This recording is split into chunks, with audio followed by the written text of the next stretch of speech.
ఆ ఒక్కడెవడో ఉంటాడు కామాక్షి పరదేవత దృష్టిలో, ఆ ఒక్కడికి ఆవిడ ఏదో విశేషమైనటువంటి ప్రయోజనాన్ని కల్పించాలనుకుంది ఆవిడ. ఆవిడ మరి పరిపూర్ణ స్వరూపం కదా శ్రీ విద్యాతంత్రంలో. ఆవిడ ఏదో విశేష ప్రయోజనం చెయ్యాలి అనుకుంటుంది. ఆ విశేష ప్రయోజనం చెయ్యాలనుకున్నప్పుడు ఆ ఒక్కడే ఉన్నాడనుకోండి, దొరికిపోతాడు. అమ్మవారి అనుగ్రహం పొందినవాడు వీడొక్కడే అని తెలుస్తుంది. అది తెలియకుండా ఉండడానికి చాలామందిని చుట్టూ పెడుతుంది. చెప్పేవాడు ఎలాగో తెలుస్తాడు, వీణ్ణే వాడింది అని. కానీ ఎవరి కోసం అది చాలా ప్రధానం. ఎవరి కోసమో దాస్తుంది. ఆ ఏ ఒక్కడో వాడు పాడవకుండా ఉండడానికి ఆ సభలోకి వచ్చే వాళ్లకు అర్హత ఉండాలి.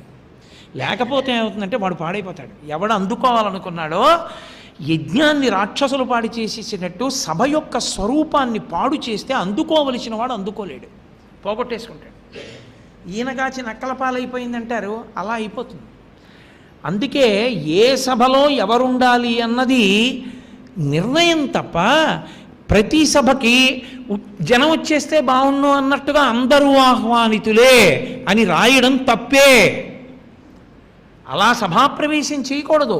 సభాప్రవేశం చేసేటప్పుడు నిజంగా దాని మీద దృష్టి, నిజంగా దాని మీద భక్తి ఉన్నవాళ్ళు ప్రవేశించాలి. ఇక్కడున్న మీ అందరిలా. కాబట్టి అలా ఉండడం సభా లక్షణం. కాబట్టి అమ్మవారి విషయం దగ్గరికి వచ్చేటప్పటికీ మూకశంకరులు ఆ ప్రతిపాదన చేస్తున్నారు అంటే ఒక్కటే కారణం.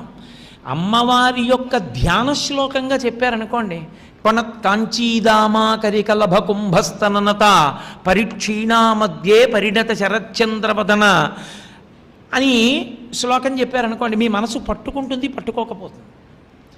దాన్ని ఏదో ఒక పొడుపు కథలా తీసుకొచ్చారనుకోండి, మీ మనసు అది ఏమిటో తెలుసుకుందాం అని ప్రయత్నం చేస్తుంది. మీకు శ్లోకం గుర్తుండకపోవచ్చు, కానీ ఇది మీకు గుర్తుంటుంది. మీరు ఇప్పుడు ఇంటికి వెళ్ళిపోయి ఒకవేళ మీ భర్త గారు సభలో ఉండుండకపోతే మీ భర్త గారికి, మీ భార్య గారు ఉండుండకపోతే ఆవిడికి, ఇంటికి వెళ్ళాక నీకు విచిత్రం చెప్పనా? నేను అడుగుతాను, నువ్వు చెప్పు చూద్దాం. కంచిలో ఉంది, ఐశానీషా కలయతితరా మైంద్రజాలం విలాసం. కంచిలో ఉంది, ఈశానుని యొక్క భార్య, ఆమె ఇంద్రజాలం చేసింది. ఇంద్రజాలం చేయడం వల్ల ఉన్న వస్తువు ఉన్నట్టుగా కాకుండా ఇంకోలా కనపడుతోంది. నేను ఇంకోలా కనపడుతున్నది చెప్తాను, ఉన్న వస్తువు ఏమిటో చెప్పు అని. తామ్రాంభోజం జలద నికటే అని మీకు గుర్తుండకపోవచ్చు. నల్ల మబ్బు, మబ్బులో ఎర్ర కలువు పువ్వు, ఎర్ర కలువు పువ్వులో మంకిన పువ్వు, మంకిన పువ్వులో మల్లెపూల కాంతి, మల్లెపూల కాంతిలో వీణానాదం. ఎవరు చెప్పు అన్నారనుకోండి, ఆవిడ ఆలోచించి నాకు అర్థమైంది, ఉలగలంత పెరుమాళ్ దేవాలయం అందను, ఏమీ కాదు, మళ్ళీ చెప్పు అని మీరు సంతోషపడిపోయి ఆవిడ ఏదో ఒకటి చెప్పింది అనుకోండి, అక్కడ వరకు చెప్పావు కానీ పళ్ళు కాదు, చిరునవ్వు. ఎందుకో తెలుసా? ఆ చిరునవ్వు కాంతి, ఆ స్వచ్ఛత అదంత గొప్పది. అది గంగానదితో పోలదు. ఎందుకో తెలుసా? గంగానదిని శివుడు పట్టేశాడు, అమ్మవారి చిరునవ్వు ఎవరు పట్టుకుంటారు అని. ఒకవేళ మీకు శ్లోకం గుర్తులేకపోవచ్చు, మీరు మళ్ళీ ఇది చెప్తారు. అంటే నాటుకుందా లేదా? మనసులో నాటుకుంది. మనసులో నాటుకోవడం వల్ల మీరు ఇంకొకరికి చెప్పగలరు. ఏ కారణం చేతనైతే మీ మనసుకి కామాక్షి పాదం తగలగానే అయిపోయిందంతే ఆ ప్రయోజనం. ఎప్పుడు తెలియాలి ఆ ప్రయోజనం ఏమిటో? ఇప్పుడు అక్కర్లేదు. అది ఏనాడు తెలియబడాలో ఆనాడు తెలుస్తుంది. ఆనాడు తెలిసిన తర్వాత అంటాడు, అబ్బా ఏమీ అదృష్టం రా రోజు వినడం, లేకపోతే అమ్మ బాబోయ్ ఏమైపోదును, నా భాగ్య విశేషం రా నేను వినగలిగాను అని అప్పుడు పొంగిపోతాడు. కాబట్టి మూకశంకరుల ద్వారా అమ్మవారు పలికిస్తోందంటే అది కారణం. కాబట్టి ఇప్పుడు ఎక్కడ వదిలిపెట్టానో అక్కడికి రండి. చలిత శిరస సాధువచనే, తల కదుపుతూ వింటోంది అమ్మవారు. సరస్వతీదేవి వీణ వాయిస్తే ఎందుకు తల కదుపుతూ వినాలి? సభకో లక్షణం ఉంటుంది. ఏ సభలో ఉండేవాడు ఆ సభలో అలా ఉండాలి. సంగీతం జరుగుతున్నప్పుడు తల కదపాలి, అది ధర్మం, శ్రోతధర్మం. అది తెలియని వాడిని తీసుకొచ్చి మీరు సభలో కూర్చోబెట్టారనుకోండి ముందు వరుసల్లో, ఆవిడ ఎంతో కష్టపడి పాడుతుంటే వాడు సెల్ ఫోన్ మాట్లాడుకుంటున్నాడు అనుకోండి, పక్క వాళ్ళతో మాట్లాడుకుంటున్నారు అనుకోండి, పాడేవాడికి ఎంత చికాగ్గా ఉంటుంది. పైగా ఆవిడ పక్క పాడుతుంటే వీడు లేచి ఇలా నమస్కారం పెట్టి వెళ్ళిపోతున్నాడు అనుకోండి, గౌరవానికి పెట్టినట్ట, నీకు నమస్కారం నువ్వు నీ పాట అని పెట్టినట్ట. ఎందుకు కూర్చోవడం? అందుకే సభాప్రవేశమునందు అర్హత, దాన్ని గమకాన్ని తెలుసుకోగలిగిన వాడు, రాగతాళ పరిజ్ఞానం ఉన్న వాళ్ళు ముందున్నారనుకోండి, వాళ్ళు ఆవిడ పాడుతుంటే అప్పా అని పరవశించిపోతూ తాళం వేస్తున్నాడు అనుకోండి, పాడే వాళ్ళకి ఉత్సాహంగా ఉంటుంది. ఓ, దీన్ని తెలుసున్న వాళ్ళు వింటున్నారు, వాళ్ళు చేసిన సాధన, వాళ్ళు కష్టపడి నేర్చుకున్నది సార్థక్యం చెందుతోందని వాళ్ళు పరవశించి పాడతారు. అప్రయోజకుడు అదంటే ఏమిటో తెలియని వాడు ఎదురుగుండా కూర్చున్నాడు అనుకోండి, ఏమిటి పాడేవాడికి సంతోషంగా ఉంటుంది. కాబట్టి ప్రతిదానికి ధర్మం ఉంటుంది లోకంలో, ధర్మము చేత ముడిపడి ఉంటుంది.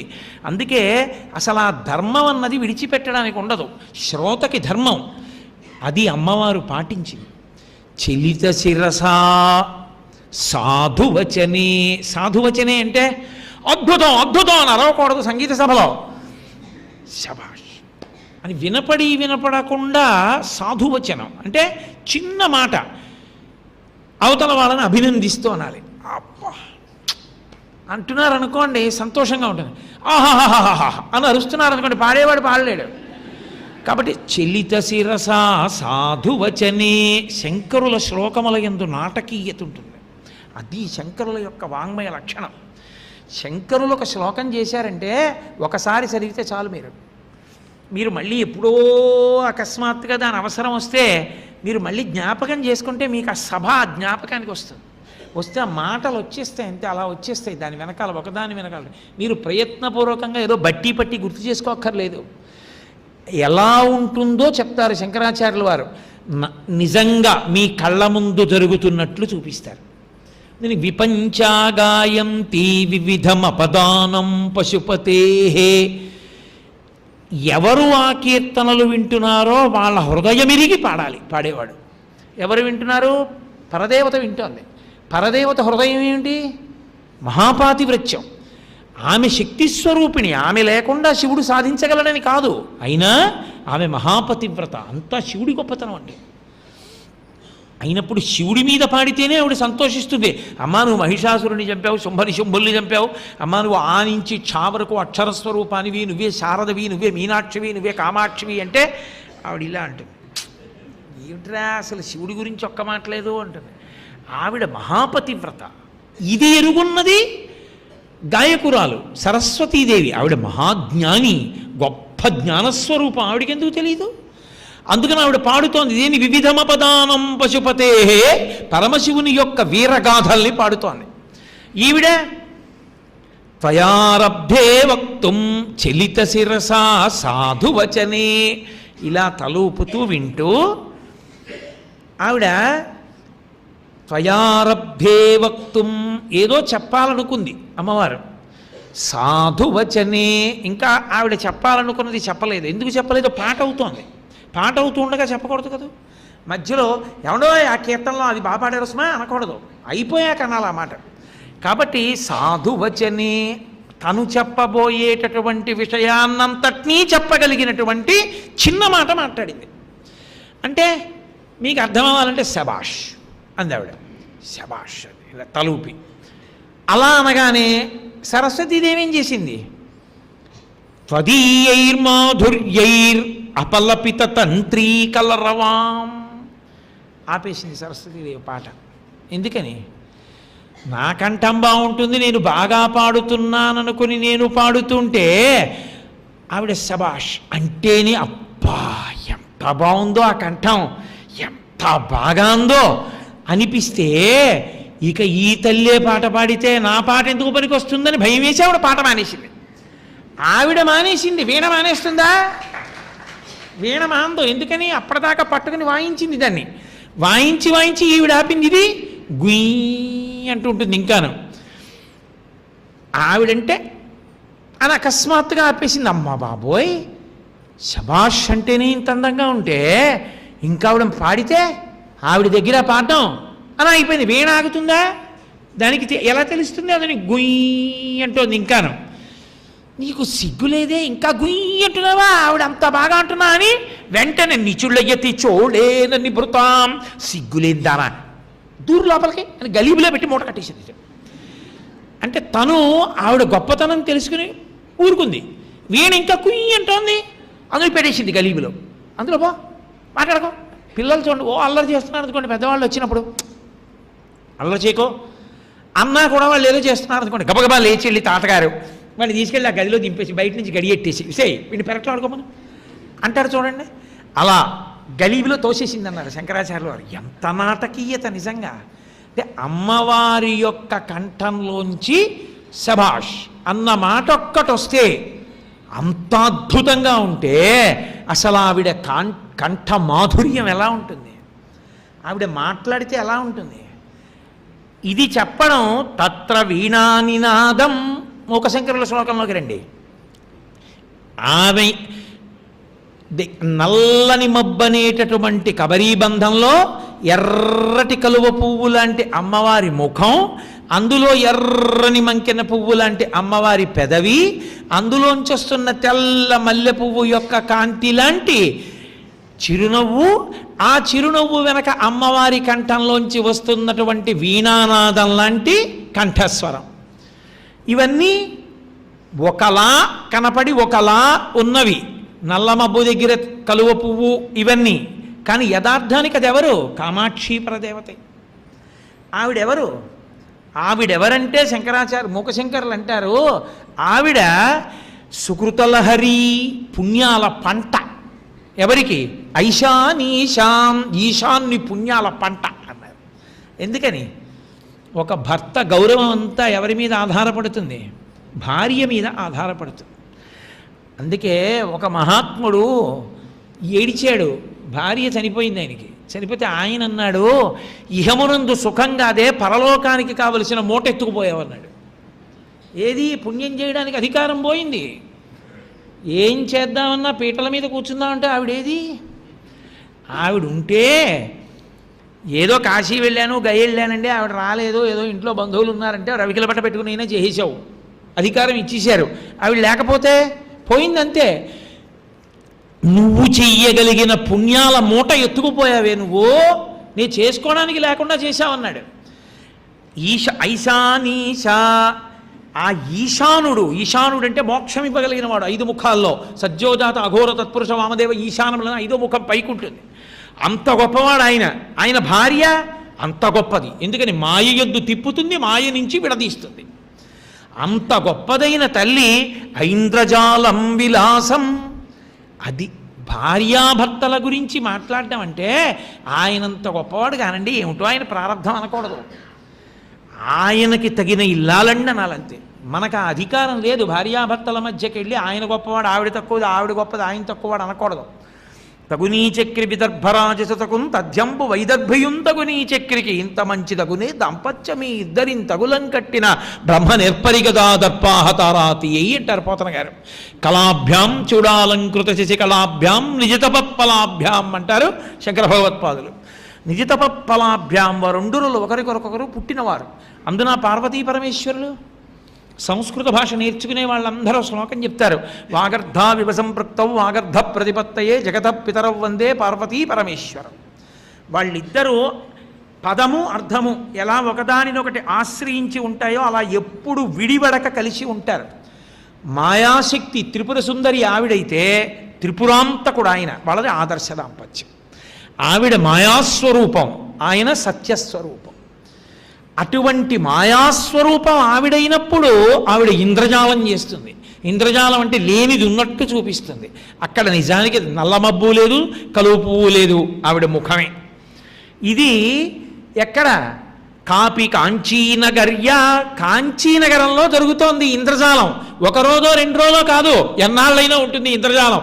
ఇంద్రజాలం చూడాలనిపిస్తుంది ప్రతివాడికి. పిల్లల దగ్గర నుంచి పెద్దవాళ్ళ వరకు ఇంద్రజాలం చేస్తున్నారు అనుకోండి, ఏదో డబ్బులు ఇలా టకటక డబ్బా కొట్టి ఇంద్రజాలం చేస్తానన్నాడు అనుకోండి, ఓ ఎండిపోయిన పావును తీసుకొచ్చి అక్కడ పెట్టి, చూడండి ఇప్పుడు నేను ఏదో వస్తువుని సృష్టిస్తున్నాను, ఈ డబ్బాలో ఏముంది?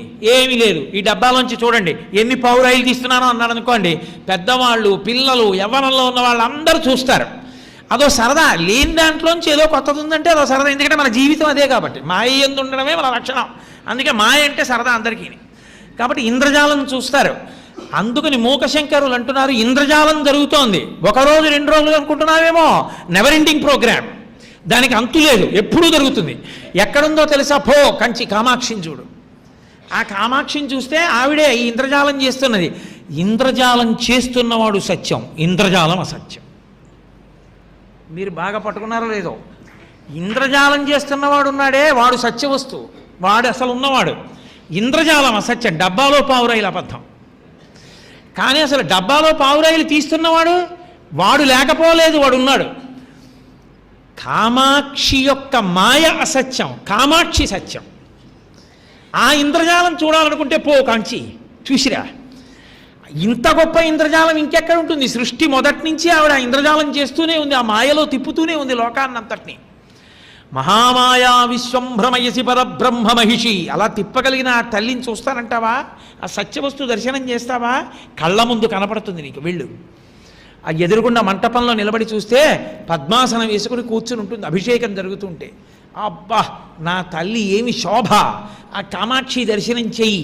అందుకే అంటూ ఉండేవారు కాంచీ పరమాచార్య స్వామి, ఎవరైనా శాస్త్ర సంస్కృత పండితులు ఎవరైనా వస్తే ఎందుకు ఇక్కడ పోయి కామాక్షి గుళ్ళో కూర్చుని మూకపంచరి చేయండి అనేవారు. ఒక్క శ్లోకం నువ్వు చదువుకుంటూ సంతోషంగా ధ్యానం చేస్తూ ఆ కామాక్షి పరదేవత వంక చూస్తుంటే తరించిపోతావు. కాబట్టి ఆమె ఆయన పుణ్యాల పంట, అటువంటి తల్లి. అందుకే అంతటి మహాపతివ్రత. పుణ్యాల పంట అన్న మాటకు అర్థం ఏమిటో తెలుసా అండి? మహాపతివ్రత అని. ఆయన ఆజ్ఞ మీరదు. ఏ పని చేసినా నా భర్త సంతోషిస్తాడా, అదొక్కటే లక్ష్యం. ఎప్పుడూ ఆయన్ని సంతోషపెట్టడమే, ఇంకొకటి ఉండదు. నేను ఒక మాట అంటే మీరు బాధపడకండి. సరస్వతీదేవిగా వీణ పట్టుకుని చతుర్ముఖుడైనటువంటి చతుర్ముఖ బ్రహ్మగారి పక్కన తెల్లటి చీర కట్టుకుని వీణ వాయిస్తూ కూర్చోవడం చాలా సరదా. బాలభోగం నుంచి ఏకాంత సేవ వరకు చక్కగా చేయించుకునే శ్రీ మహావిష్ణువుకి ఇల్లాలు లక్ష్మీదేవిగా ఉండడం చాలా సంతోషం. ఏది ఎప్పుడు తనలో తాను రమిస్తూ ఉండి ఆకలేస్తే ఏమోయ్ అంటే అవుతోంది వంట అంటే పక్కింటికి వెళ్ళి భవతి భిక్షాం దేహి అని తినేయగలిగిన వాడితో దాంపత్యం అంటే మాటలా భార్యగా ఉండడం, అది పార్వతీదేవికి చెల్లింది. అటువంటి వాడు కాముణ్ణి కాల్చిన వాడితో దాంపత్యం. కాముణ్ణి కాల్చిన వాడికి కాముని యొక్క అనురక్తి కలిగేటట్టుగా చేసి మాంగళ్యం కట్టించుకొని పక్కన కూర్చోబెట్టుకుని ఇంతమంది బిడ్డల్ని కంది నా తల్లి. కామాక్షి కాదు గొప్పది? అందుకని అమ్మా నువ్వు ఎంత గొప్పదానివమ్మా. అందుకని ఈశా ఐశానీశా సుకృతలహరి కాచి కాపి కాంచీనగర్యా, ఆ కాంచీనగరంలో ఉందా తల్లి, వెళ్ళి చూడండి. అది ఆవిడ యొక్క వైభవం అంటే. అంటే మనసు మీద ముద్ర వేస్తున్నారు, కాల్చేసి ఎద్దుకి వేసేస్తుంటారు చూసారా, అలా మనసు మీద ఇంకా తప్పం చేశారన్నమాట మూకశంకరులు. అబ్బా వెళ్ళి చూడాలి కామాక్షి పరదేవతను ఒక్కసారి. ఇంద్రజాలం కనబడి సత్యం కనబడదు, ఇక్కడ ఇంద్రజాలం కాదు సత్యం కనబడుతోంది. ఎంత అదృష్టం, వెళ్ళిపోతాను కంచి అని సంతోషపడిపోయేటట్టుగా ఆ తల్లి వైభవాన్ని చిన్న పిల్లల దగ్గర నుంచి పెద్దవాళ్ళ వరకు తమ ప్రమేయం లేకుండా తాము మనసు పెట్టి విని తెలుసుకోవాలని కుతూహలం కలిగేటట్టుగా శ్లోకం ఇచ్చారు శంకరాచార్యులు వారు, మూకశంకరులు. అంత గొప్ప శ్లోకం. అందుకే స్తుతి శతకం ఈ శ్లోకం.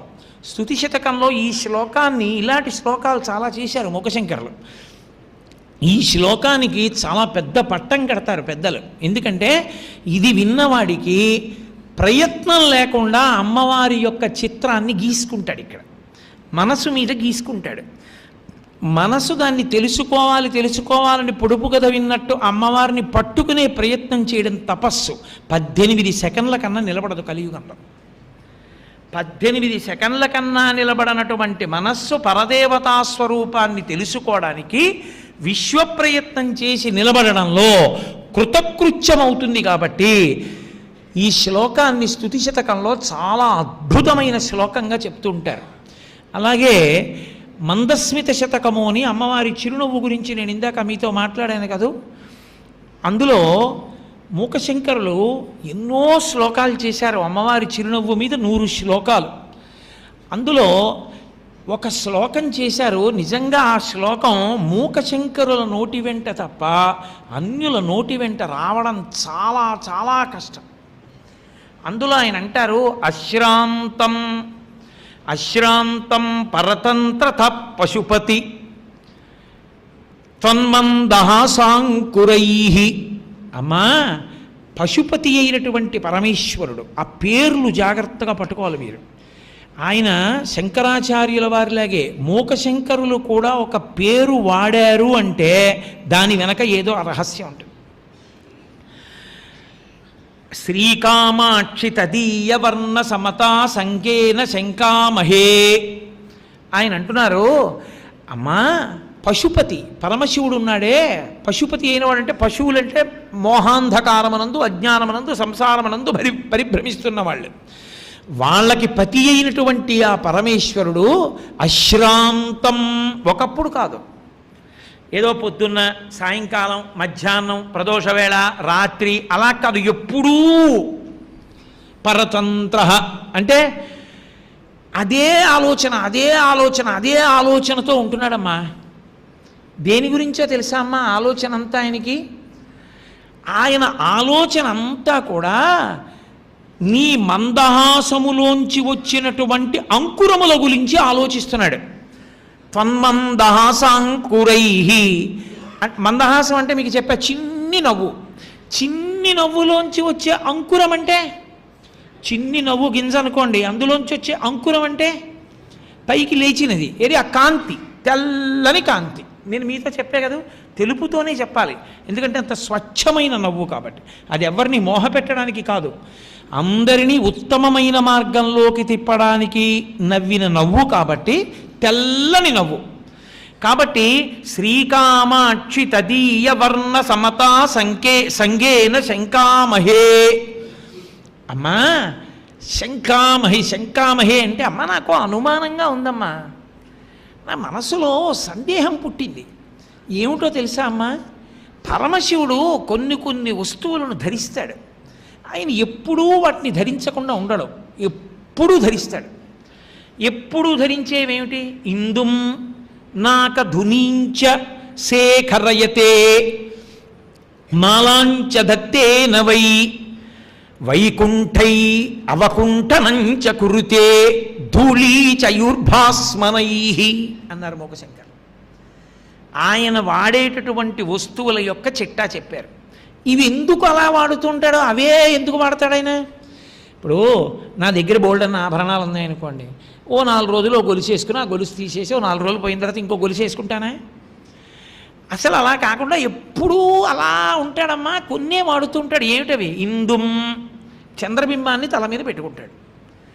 పరమేశ్వరుడు చంద్రబింబాన్ని తల మీద ఎందుకు పెట్టుకుంటాడు అంటే దాని తాత్వికమైనటువంటి రహస్యం వేరు. చంద్రుడు దోషం చేశాడు, భార్యలతో కలిసి సహజీవనం చేయడంలో ఒక ఆమె పట్ల అనురక్తి ప్రదర్శించాడు, మిగిలినటువంటి వారి పట్ల అనాసక్తి ప్రదర్శించాడు. అందరినీ కన్న తండ్రి ఒక్కడే, ఆ పిల్లని కన్నవాడు ఒకడు, మిగిలిన వాళ్ళని కన్న తండ్రులు వేరైతే ఆ పిల్లని కన్న తండ్రి సంతోషిస్తాడు. మా అమ్మాయి అంటే మా అల్లుడికి ఇష్టం, మిగిలిన వాళ్ళు అంటే పెద్ద ఇష్టం లేదని. అందరినీ కన్నవాడు దక్ష ప్రజాపతే. మిగిలిన వాళ్ళు వెళ్ళి చెప్పారు, నాన్నగారండి చంద్రుడు మాతో ఉండట్లేదు, ఒక్క రోహిణితో ఉంటున్నాడని. ఆయన మందలించాడు, వినలేదు. దక్ష ప్రజాపతి ముక్కోపి శాపం ఇచ్చాడు, క్షయవ్యాధి చేత నువ్వు నశించిపోతావు అనడం అనేశాడు. కోపానికి ఉన్న లక్షణం ఏమిటంటే అది విచక్షణని కోల్పోయేటట్టుగా చేస్తుంది. క్రుద్ధ పాపం నకుర్యాత్కః క్రుద్ధో హన్యాద్గురునపి అంటారు వాల్మీకి మహర్షి. ఆ క్రోధం వచ్చిన వాడు గురువుని కూడా చంపేస్తాడు. అందుకని నువ్వు క్షయవ్యాధితో నశిస్తావు అన్నాడు. క్షయవ్యాధి ప్రారంభమైంది చంద్రుడికి. అమ్మబాబో ఈ క్షయవ్యాధితో నేను ఎక్కడ నశించిపోతానోనని వెళ్ళి పరమశివుడి గురించి తపస్సు చేశాడు. తపస్సు చేస్తే పరమశివుడు ప్రత్యక్షమయ్యాడు. ఏమయ్యా ప్రజాపతి నీ మామగారు దక్షుడు బొత్తిగా ఆయన ఇచ్చిన శాపం పని చేయదు అని నేనంటే బాధపడతాడు కదా పెద్ద ఆయన, బ్రహ్మమానస పుత్రుడు. అటువంటి వాడి మాట కాదంటే బాగుంటుందా? అందుకని నీకు క్షయవ్యాధి ఉంటుంది, కళలు తగ్గుతాయి, కళలు పెరుగుతాయి, కానీ నీకేమీ అవదు అని లోకంలో ఎవడైనా తప్పు చేసిన వాడిని రక్షించాడనుకోండి చాటుగా రక్షిస్తాడు. ఏమయ్యా అలాంటి దిక్కుమాల పని ఎందుకు చేసావయ్యా, ఇంకెప్పుడు చేయకు, పోన్లే కానీ నేను ఇచ్చానని చెప్పక ఎవరికి ఇదిగో ఈ డబ్బట్టుకుని ఎక్కడికో పోయి ఎక్కడో ఏదో జీవితం చెయ్యి అంటాడు. అంతేగాని బాగా తప్పు చేసిన వాడిని నెత్తిమీద ఎట్టుకు తిరుగుతున్నాడు అనుకోండి, అది కూడా అలాంటి వాడితో కలిసి తిరుగుతున్నాడు వీడును అంటారు. పరమశివుడు ఏం చేశాడు? ఎవడు బాగా తప్పు చేశాడో వాడిని నెత్తిమీద ఎట్టుకున్నాడు. తప్పైపోయింది మహాప్రభో అంటే చాలు, అది ఆయన ఔదార్యం. ఎంత ఉదారుడో మహానుభావుడు. సరేలేరా నువ్వేమైపోవు అంటే సరిపోయే, నెత్తి మీద ఎట్టుకున్నాడు తీసుకుని. అదే పోలిక ఆ ఇంట్లో తల్లిది, పెద్ద కొడుకుది, చిన్న కొడుకుది. మీరు చూడండి, గణపతి ఇవాళ మీరు వినాయక వ్రతకల్పం అని చదువుతున్నటువంటి కథ పచ్చి అబద్ధం. అసలు ఆ కథ లేనే లేదు విష్ణు పురాణంలో. ఎవడు రాశాడో నాకు అర్థం కాదు ఆ పుస్తకాన్ని, ఆ కథని. అసలు విష్ణు పురాణంలో ఉన్న కథ వేరు. ఆయన చంద్రలోకానికి వెళ్ళాడు. ఆయన ఏదో కాళ్ళు అందలేదు, చేతులు అందలేదు, ఏదో చంద్రుడు చూశాడు, పొట్ట పగిలిపోయింది, ఇవేం లేవు. ఆయన చంద్రలోకానికి వెళ్ళాడు. వినాయక చవితి ఆయన పుట్టినరోజు, అందుకని ఆయన చంద్రలోకానికి వెళ్ళాడు. చంద్రలోకానికి వెడితే చంద్రుడు చూసి నవ్వాడు ఆయన్ని. ఆ పెద్ద బొజ్జ అది ఏమిటా అలా ఉన్నావు నువ్వు అని. వినాయకుడు అన్నాడు, నువ్వు పైకి అందంగా ఉంటావు, లోపల కుచ్చిత భావములు ఉంటాయి. కవులందరూ చంద్రవదన చంద్రవదన అని చంద్రుడితో పోలుస్తారు కాబట్టి నీకు గర్వం ఎక్కువైంది. గర్వం ఎక్కువైంది కాబట్టి పైకి ఎలా ఉన్న లోకానికి శుభాలు చేసేటటువంటి నన్ను చూసి నవ్వావు. కాబట్టి నిన్ను ఎవరు చూస్తారో వాళ్ళకి నీలాప నిందలు వస్తాయన్నాడు. చీకటి పడేటప్పటికి అందరూ బట్ట అడ్డు పెట్టుకుని దిక్కుమాలిన చంద్రుడు చూస్తామో ఏమిటో అనడం మొదలెట్టారు. ఆయన సిగ్గుపడి సముద్రంలోకి వెళ్ళిపోయాడు. అందుకని క్షీరసాగర మథనంలో మళ్ళీ వచ్చాడు. అందుకని సముద్రంలోకి వెళ్ళిపోయాడు. వెళ్ళిపోతే చంద్రుడు లేకపోతే కటిక చీకటి, ఓషధులు ప్రకాశించలేదు, వైద్యం చేయడానికి ఓషధులు లేవు. ఋషులందరూ వెళ్ళి విఘ్నేశ్వరుడిని అడిగారు, అయ్యా ఎలాగని. ఆయన అన్నాడు, వాడిని రమ్మనండి, వాడు తప్పు ఒప్పుకుంటే చాలన్నారు. వాళ్ళు వీరే నువ్వు గబుక్కుని పైకి వచ్చి, చంద్ర మీరు చెప్పింది విని చాలు, పాలసముద్రంలో పడుకో. ఎందుకని గబుక్కుని పైకి వచ్చారనుకోండి, ఏమిటి అని పిలిచారని మరి వీళ్ళు చూడరు, లోపలే ఉండి విను. నువ్వు విఘ్నేశ్వరుడి దగ్గరికి వెళ్ళి నీ తప్పు ఒప్పుకో, ఆయన శాపావకాశం ఇస్తాడన్నారు. చంద్రుడు ఎవ్వరికీ కనపడకుండా ఓ ముసుగేసుకుని విఘ్నేశ్వరుడి దగ్గరికి వెళ్ళాడు. ఆయన కూర్చున్నాడు సింహాసనం మీద. అయ్యా నా బుద్ధి పొరపాటు అయిపోయింది, మిమ్మల్ని చూసి నవ్వాను, నన్ను క్షమించండి అని ఆయన కాళ్ళ మీద పడ్డాడు. సరేరా తప్పు ఒప్పుకున్నావుగా చాలు, అందుకే ఏం చేస్తున్నానో తెలుసా, నిన్ను తీసుకున్న నెత్తి మీద పెట్టుకుంటానని చంద్రరేఖని నెత్తి మీద పెట్టుకున్నాడు విఘ్నేశ్వరుడు కూడా. అందుకే ఆయనకి చంద్రరేఖ ఉంటుంది. పెట్టుకోవడం కాదు, నీ ఎప్పుడూ చూడకూడదు అన్నాను కదా. ఏ చవితినాడు నువ్వు నన్ను చూసి నవ్వావో ఆ ఒక్కరోజు తప్ప మిగిలిన రోజుల్లో చూసినా బాధ లేదు, వెళ్ళిపోన్నాడు. ఎవడు సంతోషపడిపోవాలి ఇప్పుడు? చంద్రుడు సంతోషపడిపోవాలి, విఘ్నేశ్వరుడు సంతోషపడిపోయాడు. సంతోషపడిపోయి ఒరే తప్పు చేసిన వాడు ఒకడు తప్పు ఒప్పుకున్నాడు, ఎంత గొప్ప విషయం రా లోకంలో ఇది, మారడం గొప్ప, ఒక్కడు మారాడు రా అని నృత్యం చేశాడు. అందుకని నృత్య గణపతి వచ్చింది. అంటే అంత ప్రసన్న హృదయుడు గణపతి అని. వాళ్ళ నాన్నగారు తప్పు చేసిన చంద్రుడిని నెత్తి మీద ఎట్టుకున్నాడు, విఘ్నేశ్వరుడు తప్పు చేసిన చంద్రుడిని నెత్తి మీద ఎట్టుకున్నాడు. వాళ్ళ అమ్మగారు అంతే, ఆవిడ తదినాటి చంద్రరేఖే పెట్టుకుంటుంది కిరీటం మీద. కామాక్షి కిరీటం మీద చూస్తే మీకు ఆకాశంలో శుక్లపక్ష తదియనాటి చంద్రరేఖ ఎలా ఉంటుందో కామాక్షి పరదేవత కిరీటం మీద అలాగే ఉంటుంది తదియనాటి చంద్రరేఖ. ఆ చంద్రరేఖ శివుడికి, అమ్మవారికి, విఘ్నేశ్వరుడికి వీళ్ళందరికీ కలిపి కామన్ ప్రాపర్టీ. కాబట్టి ఆ పరమశివుడు అంతటి ఉదారుడు. ఇందుం అప్పటి నుంచి ఆయన చంద్రరేఖని పెట్టుకుంటాడు. ఎంత తప్పు చేసిన వాడైనా మారానని నా కాళ్ళు పట్టుకుంటే వాడిని నెత్తి మీద పెట్టుకుంటానని చెప్పడానికి పెట్టుకున్నాడు. కాబట్టి ఇందుం అమ్మ తెల్లటి చంద్రుణ్ణి శివుడు ధరిస్తాడు, అది తెలిపే. నాక ధునించ ఆకాశగంగ, ఆకాశగంగ తెల్లగా ఉంటుంది, యమున నల్లగా ఉంటుంది. అందుకే తిక్కన గారు మహాభారతంలో విరాట వర్ణన చేస్తూ సురనదియును కాళిందియును బెరసినట్టి కాంతి పూరమ్ము శోభిల్లు శాంతమూర్తి నా మనము ఆనందమగ్నముగా చేసి ఎలమి సన్నిధి చేసి సర్వేశ్వరుండు అన్నారు. హరిహరమూర్తిని వర్ణిస్తూ ఒక పక్కన యమునా నదిలా నల్లని విష్ణువు, ఒక పక్క గంగా నదిలా తెల్లని శివుడు కలిసి హరిహరమూర్తి నాకు దర్శనమిచ్చారన్నారు. అటువంటి తెల్లని గంగని పరమశివుడు నెత్తి మీద పెట్టుకుంటాడు. మీరు చూడండి, ఆయన పెట్టుకునేవన్నీ తెల్లటివే. ఒకటి తెల్లటి చంద్రుడు, చాలదన్నట్టు తెల్లని గంగ. ఇందుం నాక ధునించ, చ అంటే కూడా. ఎందుకు చ? తెల్లనిది, అది తెల్లనిది, ఇది తెల్లనిది, సరిపోలేదు ఇంకా ఆయనకి. ఇది సరిపోక ఇందుం నాక ధునించ శేఖరయతే, శేఖరయతే అంటే తనంత తానుగా పెట్టుకుని ఉంటాడు. ఎందుకో తెలుసా ఆ మాట అన్నది? సూర్యశేఖర అని ఒక పేరు ఆయనకి. ఇప్పటికీ కాంచీపురంలో ఏకాంబరేశ్వర శివలింగం ఎక్కడో లోపలకు ఉంటుంది, ఎక్కడో ముఖమంటపం అంతవరకు ఉంటుంది. మీరు ఏకాంబరేశ్వర దేవాలయానికి వెళ్ళారుగా, ముఖమంటపం అక్కడ ఉంటుంది, శివలింగం అక్కడెక్కడో ఉంటుంది. అసలు సూర్యకిరణం పడుతుందా?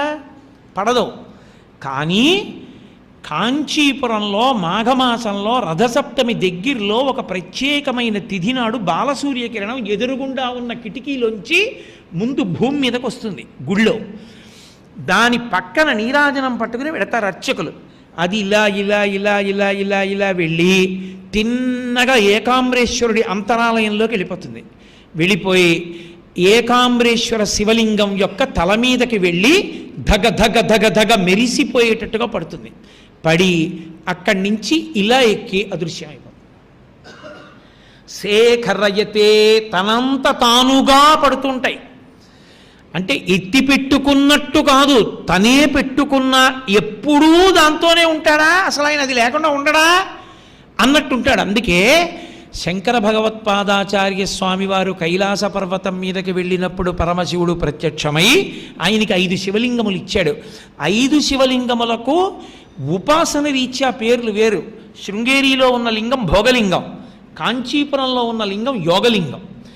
యోగలింగం, భోగలింగం, ఆ తర్వాత మోక్షలింగం, ముక్తిలింగం, ఇలా పేర్లున్న వరలింగం, 5 లింగాలు ఉన్నా ఇందులో 5 లింగాలకి కలిపి ఒకటే పేరుతో పిలుస్తారు, చంద్రమౌళీశ్వరుడు. చంద్రమౌళీశ్వరారాధన జరుగుతోంది అంటారు. చంద్రమౌళి అని పేరు ఆయనకి. చంద్రమౌళి అంటే, మౌళి అంటే తలయందు చంద్రుడు ఉన్నవాడు. ఆయన అసలు మొట్టమొదటి నుంచి అలా చంద్రుడితో ఉన్నాడా? మొట్టమొదటి నుంచి అది అలా ఉంది. లోకంలో ఎవరు తయారు చేసింది కానివి కొన్ని ఉన్నాయి లోకంలో, అలా వాటితోనే ఉంటారు. అలాంటి వాటిల్లో యజ్ఞోపవీతం ఒకటి. యజ్ఞోపవీతాన్ని కొత్తగా ఎవరో మొదట తయారు చేయలేదు. ప్రజాపతి అంటే చతుర్ముఖ బ్రహ్మగారు ఆవిర్భావం యజ్ఞోపవీతంతో పుట్టాడు. యజ్ఞోపవీతం పరమం పవిత్రం ప్రజాపతే యత్ సహజం పురస్తాత్. ప్రజాపతికి సహజంగా ఉంది, అంత గొప్పది యజ్ఞోపవీతం. అలా పరమశివుని పుట్టాడనడానికి లేదు, ఆయనకి ఆద్యంతములు లేవు. ఆయనకి ఎప్పుడూ చంద్రుడు కాడు, చంద్రుడు తపస్సు చేస్తే నెత్తి మీద పెట్టుకున్నాడు. కానీ అసలు చంద్రవంక లేని శివుణ్ణి మీరు ఊహిస్తారా? ఊహించరు. అందుకని చంద్రమౌళి, చంద్రమౌళీశ్వరలింగం అని పేరు. సూర్యమౌళీశ్వర, చంద్రమౌళీశ్వర అని. అటువంటి శంకరుడు తెల్లటి చంద్రుడిని పెట్టుకున్నాడు, తెల్లటి ఆకాశగంగని పట్టాడు. సరే, భగీరథుడి కోసం పట్టాడు, అది వేరు మాట అనుకోండి. రంగతుంగ తరంగ సంఘములతో రంజిల్లు ఘోషంబుతో బంగారంబగు పొంగుతో నురగతో పువ్వాట తుంపర్లతో భంగుల్ సల్పుచు జంఘలించుత నభోభగమ నుండి జారం గంగమ్మను దల్చితే శరమునన్ రంజిల్లుతున్ శంకర. ఆ తెల్లటి గంగని పట్టాడు, అది తెలిపే. కాబట్టి ఇందుం నాక ధునించ శేఖరయతే మాలాన ధత్తే నవై. నవై, నవై అంటే నూత్నం, అప్పుడే పూసినటువంటి, కొంగొత్తగా ఉండేటటువంటి.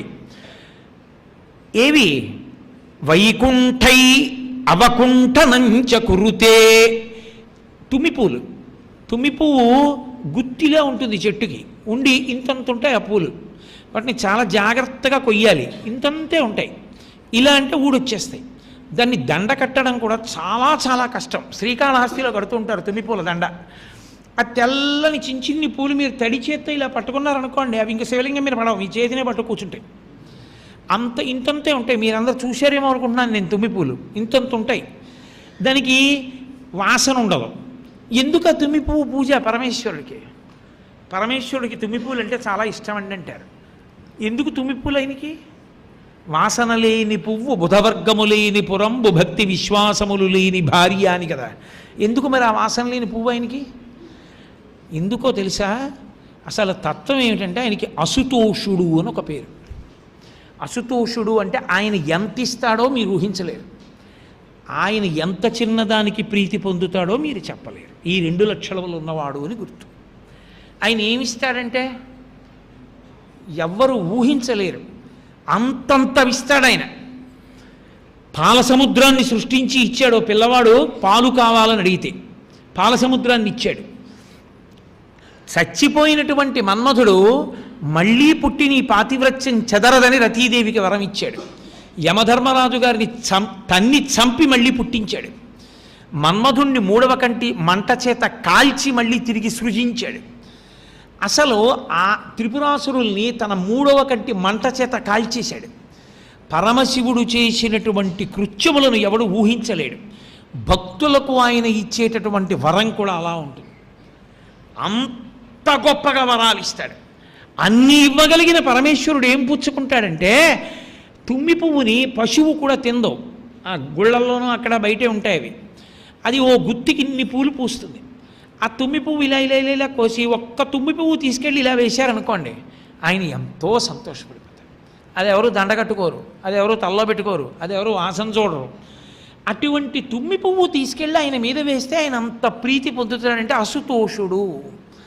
మనకి పనికి మాలిన వస్తువు ఆయనకి, ఒరే పాపం ఎంత ప్రీతితో రా చెట్టు దగ్గరికి వెళ్ళాడా, వంగాడా, తెగిపోతుందని జాగ్రత్తగా కోశాడా, పట్టుకోకపోతే పడిపోతుందిరా పువ్వు, మందార పువ్వులా కాదు, దాన్ని జాగ్రత్తగా పళ్ళెల్లో వేశాడా, నా దగ్గరికి పట్టుకొచ్చాడా, పట్టుకొచ్చి ఆ పువ్వుని నలిగిపోకుండా పట్టుకున్నాడా, పైకెత్తాడా, నా శివలింగం మీద వేసేటప్పుడు కొంచెం సరిగా ఇలా అనకపోతే అది కింద పడిపోతుంది, దాన్ని శివలింగం మీదే పడేటట్టు వేశాడా, ఎంత శ్రద్ధరా వాడికి, పెద్ద పువ్వు వేయడం తేలిక నా పువ్వు వేయడం అంత తేలిక, ఎంత కష్టపడి వేశాడరా అని అనుగ్రహించేస్తాడు. కాబట్టి అసుతోషుడైన. కాబట్టి వైకుంఠై రవకుంఠనంచ కురుతే, తుమ్మిపూలు దండల దండలుగా మెళ్ళ వేసుకుంటాడు. అవి తెలుపే. చంద్రుడు తెలుపు, ఆకాశగంగ తెలుపు, తుమ్మి పువ్వు తెలుపు. ఇవి చాలదన్నట్టు ధూళించ భస్మానవై, తెల్లటి భస్మ తీసుకుని ఒళ్ళంతా రాసేసుకుంటాడు. రాసేసుకుని విభూతి రేఖలు పెట్టేసుకుంటాడు. ఒంటి నిండా విభూతి పట్లు పెట్టుకోవడం కాదు, శంకరుడు విభూతి రాసేసుకుంటాడు. పరమాచార్య స్వామి వారికి ఉండేది అలవాటు, ఆయన రాసుకునేవారు. ఒకానొకప్పుడు ఆయన ఎక్కడో ఒక పల్లెటూరులో బస చేశారు. అంత పల్లెటూరులో బస చేసి ఉండగా ఆయన అంతేవాసి ఒకడు పరిగెత్తి, మా నాన్నగారికి షష్ఠి పూర్తి చేద్దాం అనుకుంటున్నాం, మా అమ్మగారు ఇంచుమించు చచ్చిపోయారని చెప్పారు డాక్టర్లు, మీరే అనుగ్రహించాలన్నాడు. ఆయన వెంటనే ఓ అరిటాకు తీసుకురమ్మని అరిటాకు వేసి దాని మీద నించుని కాసేపు గెంతారు. గెంతితే ఆయన ఒంటి నుంచి భస్మ ఆకులో పడింది. అది చూపించి, అది పొట్లం కట్టి తీసుకెళ్ళి మీ అమ్మ నోట్లో వేయి అన్నారు. ఎలా వెళ్ళను, విమానం వెళ్ళిపోయి ఉంటుంది అన్నాడు అతను. ఆయన అన్నారు వెళ్ళదు, వెళ్ళు అన్నారు. ఆ పొట్లం పట్టుకుని వెళ్ళాడు. ఆ విమానం ఎగరలా, ఏదో కారణం వచ్చి అలా ఉండిపోయింది. ఇతను వెళ్ళి ఎక్కాడు, విమానం బయలుదేరింది. ఆయన పట్టుకెళ్ళి ఇలా వేశారు నోట్లో. ఎందుకా చచ్చిపోయిన దానికి ఇంత ప్రయాసపడతావు అన్నారు డాక్టర్లు. మా స్వామి ఇచ్చారు నాకు నమ్మకం అని వేశాడు. ఆవిడ టక్కన లేచి కూర్చుంది, ఏమైందిరా అంది. అది పరమాచార్య స్వామి, అపరశివావతారం మహానుభావుడు. మా కృష్ణమూర్తి గారు చెప్తుంటారు, ఇలా ఎలకలు పరిగెడుతున్నటువంటి ఒక పాడుపడిపోయిన దేవాలయంలో పడుకుని ఉండేవారు ఆయన. సన్యాసాశ్రమం అంటే అంత గొప్ప ఆశ్రమ నియమాలు పాటించిన మహాపురుషుడైన. నేను మొన్ననే కామకోటిలో పూజ చూడ్డానికి వెళితే ఓ పెద్ద ఆయన నా దగ్గరికి వచ్చాడు. వచ్చి మీరేనా తరచుగా పరమాచార్య అంటుంటారు, తెలుగులో ఉపన్యాసాలు చెప్తారు అని కొద్దిగా వచ్చిరా అని తెలుగులో అడిగాడు. అవును అన్నాను. ఆయన నాకు ఒక సందర్భం చెప్తే నేను తెల్లబోయా. ఆయన 2-3 పిలిచాడు వాళ్ళ స్నేహితుల్ని. ఒరే నీకు తెలుగు బాగా వచ్చు కదా, మనం ఎందుకు ఈ పీఠానికి ఇంత అంతేవాసులం అయ్యామో చెప్పరా అన్నాడు. ఆ తెలుగు బాగా వచ్చిన ఆయన నాతో చెప్పాడు, వాళ్ళు కాలేజీలో చదువుకుంటున్న రోజుల్లో పీఠానికి వచ్చారట. ఇలా కూర్చుని ఉన్నారట పరమాచార్య. అన్నం తిన్నారా అని అడిగారట. తినలేదు. వాళ్ళు పిల్లలు ఏదో సరదాగా వచ్చారు అంటే అన్నం తినండి అన్నారట. అన్నం తినొచ్చాక సాయంకాలం చంద్రమౌళీశ్వరారాధన చూసి వెళ్ళండి అన్నారట. మాకు బస్సు వెళ్ళిపోతుంది అన్నారట. వాళ్ళు వెళ్ళదు అన్నారట. 8 గంటలకు బస్సు, 9 అయింది, ఆఖరి బస్సు 8 గంటలకు వాళ్ళకి. ఆయన అదే ధ్యానంతో పూజ చేస్తున్నారు. అందరూ ఆయన మాట అంటే మాట ఏం చెప్పుకుంటున్నారు. అయ్యి బాబోయ్ వెళ్ళిపోతే ఏ ఉపద్రవం వస్తుందో భయం. వాళ్ళు అలాగే కూర్చున్నారు. ఆయన పూజంతా పూర్తి చేసి పైకి లేచి ఒక్కసారి ఇలా చూశారట. చూసి ఆ పిల్లల్ని ఇలా రమ్మన్నారు వెనకనున్న వాళ్ళని. తట్టలో ప్రసాదం తీసి ఇచ్చి పరిగెత్తుకుంటూ వెళ్ళండి, మఠం బయట మీ బస్సు ఉందన్నారు. అప్పటికి 1.5 గంట అయిపోయింది. ఆ బస్సు బయలుదేరడం ఆలస్యం అయిపోయి అది స్టార్ట్ అవ్వలేదు బస్ స్టాండ్లో. ఆలస్యంగా బయలుదేరి అప్పుడే మఠం దగ్గరికి వచ్చింది. వీళ్ళ బస్సు ఎక్కారు. ఆనాటి నుండి మేము ఆయనకి అంత్యవాసులం అయిపోయి పీఠాన్ని నమ్ముకుని ఇలా బతుకుతున్నామండి అన్నారు నాతో. ఆయన మాట అంటే అంతే, ఇంకా కామాక్షి మాట అది. ఆ స్థాయికి వెళ్ళిపోయారు మహానుభావుడు అనుష్ఠాన బలం చేత. అంతే శరీరము మంత్రపూతమైంది, దానికి తగిలిన విభూతి కూడా ఔషధి అయిపోయింది, అమృతం అయిపోయింది అంతే. కాబట్టి పరమశివుడు ఒళ్ళంతా విభూతి రాసుకుంటాడు. ఆయన ధూళీచ భస్మానవై, ఒళ్ళంతా బూది రాసుకుంటాడు, అది తెలుపు. అమ్మా ఎవడైనా పోనీ ఏదో రకరకాలు పెట్టుకున్నాడు, బాగుంది. మూకశంకరులు అన్నారు, చంద్రుడు తెలుపా, గంగ తెలుపా, విభూతి తెలుపా, తుమ్మిపూలు తెలుపా, ఏమిటమ్మా ఇది తెలుపు పిచ్చి, ఎందుకమ్మా ఇలా రాసుకుంటాడు అన్నీ తెల్ల తెల్లటివన్నీ అని. అమ్మా నాకు ఇప్పుడు అర్థమైందమ్మా అన్నారు. అన్ని అశ్రాంతం పరతంత్రత పశుపతి త్వన్మందాసాంకురై శ్రీకామాక్షి తదీయ వర్ణ సమతా సంగేన శంకామహే. అమ్మా నాకు అనుమానంగా ఉంది, ఎందుకు ఇలా చేస్తున్నాడో తెలుసా? నీ చిరునవ్వు చూశాడు, నీ చిరునవ్వుల కాంతుల తెలుపు చూశాడు, ఇంట్లోకి వెళ్ళాడు. నువ్వు పక్కన అస్తమానం ఉంటావేంటి, ఏదో వంటింట్లో కడతావు, ఇంకో చోటికి కడతావు. తను కూర్చుని అబ్బా మా ఆవిడ చిరునవ్వు ఎంత తెల్లగా ఉంటుంది అని బూది రాసేసుకున్నాడు. అబ్బా ఈ తెలుపు సరిపోలేదన్నాడు. తెల్లటి చంద్రుడిని పెట్టుకున్నాడు, అబ్బే ఈ తెలుపు చాలలేదన్నాడు. తెల్లటి గంగ పట్టాడు, అబ్బే ఈ తెలుపు చాలలేదన్నాడు. తెల్లటి తుమ్మిపూల దండలేసుకున్నాడు, ఈ తెలుపు చాలలేదు మా ఆవిడ నవ్వముందన్నాడు. మా ఆవిడ నవ్వని ఇవన్నీ వేసుకుని నీ దగ్గరికే వచ్చి కూర్చున్నాడమ్మా, నీ నవ్వు చూసినందుకు శంకరుడు తెల్లవన్నీ వేసుకున్నాడు. మందస్మిత శతకంలో అమ్మవారి చిరునవ్వుని అడ్డుపెట్టి శంకరుని యొక్క తెలుపు వెనక తత్వాన్నంతటినీ మూకశంకరులు తీసుకొచ్చారు. అంటే శ్లోకాన్ని ఇలా తిప్పితే పరమశివ వైభవాన్ని విన్నటువంటి అమ్మవారు ఖచ్చితంగా నవ్వుతుంది. అబ్బా మా ఆయన అసుతోషుడు ఇంత గొప్పవాడని ఆవిడ నిజంగా సంతోషంతో నన్ను నమ్మండి, కామాక్షి పరదేవత ఇక్కడ చిరునవ్వు నవ్వుతూ ఉంది. అమ్మవారు సంతోషంతో మహాపతివ్రత కనుక ఓ చిన్న నవ్వు నవ్వుతుంది, అబ్బా నా కోసమా అన్ని తెలుపు అని. ఆవిడ చిరునవ్వు నవ్వుతుంటే మనం అందరం ఆ నవ్వుల కాంతులలో పరదేవత యొక్క పరిపూర్ణ అనుగ్రహంతో పరమ సంతోషంగా హాయిగా ఇక్కడ జీవనం చేసి ధార్మికంగా బతికి అమ్మ పాదములు చేరగలుగుతాం. అంత శక్తిని మనకి ఇవ్వడానికి మూకశంకరులు శ్లోకాలు అంత అందంగా రచించి మనకు అందించారు. రచించడం అంటే సొంతంగా కాదు, అమ్మవారు పలికింది మూకశంకరుల్లోంచి. ఇవాళ మీకు మందస్మిత శతకంలోంచి ఒకటి, స్తుతి శతకంలోంచి ఒకటి, కొన్ని ఆర్యా శతకంలోంచి చూపించాను. రేపటి రోజున మళ్ళీ పరదేవత నా చేత ఏది పలికిస్తే అది పలుకుతాను. మళ్ళీ రేపు సాయంకాలం 6:30 కలుసుకుందాం.